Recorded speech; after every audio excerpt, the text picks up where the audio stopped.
Well, it was supposed to be a happy day. Turns out to be a pretty dreadful day for the Cowboys. Their first day in pads, and 45 minutes into their first session, they lose a guy that they just signed this offseason and had high hopes for in Gerald McCoy for a season-ending injury, a ruptured right quadriceps. Ouch. Not great.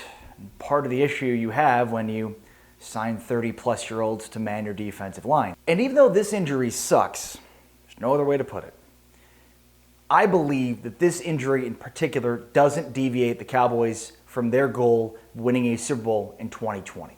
Today's video brought to you by betonline.ag. Betonline.ag, your online sportsbook experts.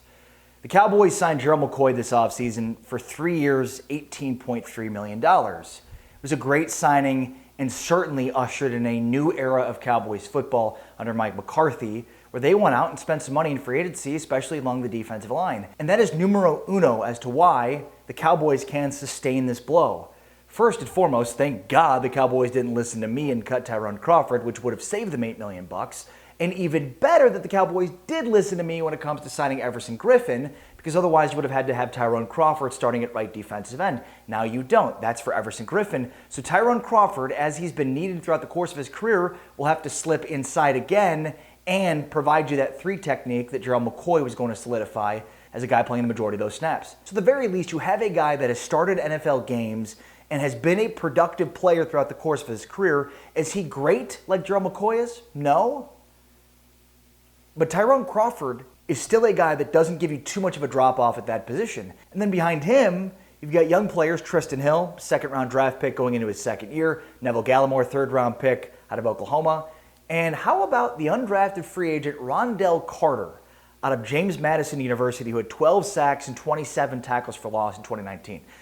Maybe the one silver lining to this Gerald McCoy injury is it opens up a roster spot potentially for a guy like Rondell Carter to make this football team, which prior to the McCoy injury, he might have been cut and perhaps picked up by somebody else. But this is a guy with a ton of upside that might very well make the roster because of the Gerald McCoy loss, and could be a guy that has a ton of upside along with Neville Gallimore and Tristan Hill as young players coming up to try to play that 3 technique and take some of the pressure off of Tyrone Crawford. But make no mistake about it, having Tyrone Crawford, a guy that has started at that spot before, to step in for Gerald McCoy is a tremendous luxury that the Cowboys have just not had within recent years. I also think the Cowboys were going to be okay on defense, and obviously Gerald McCoy would have gone a long way in that and ensuring that. And we knew, as we discussed when Everson Griffen was signed, that this is going to be a very robust defensive line.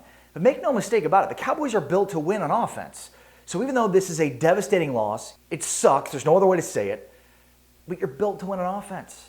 And this doesn't change that.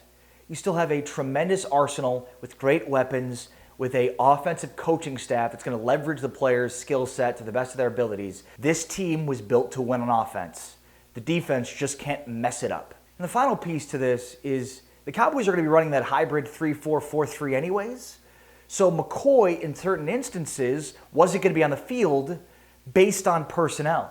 So when you look at the type of schematics that they were going to be running anyways, the hybrid scheme 3-4-4-3 was at certain different times based on different matchups, not even going to be using Gerald McCoy potentially in certain personnel packages. It's an obvious tough break for the Cowboys the first day that they have pads on, but it's not an unbelievably devastating loss that they can't overcome. At the end of the day, this team is built to win and win big on offense, and Gerald McCoy's injury doesn't change that at all. Consider hitting like or subscribe because I post Cowboys content all the time.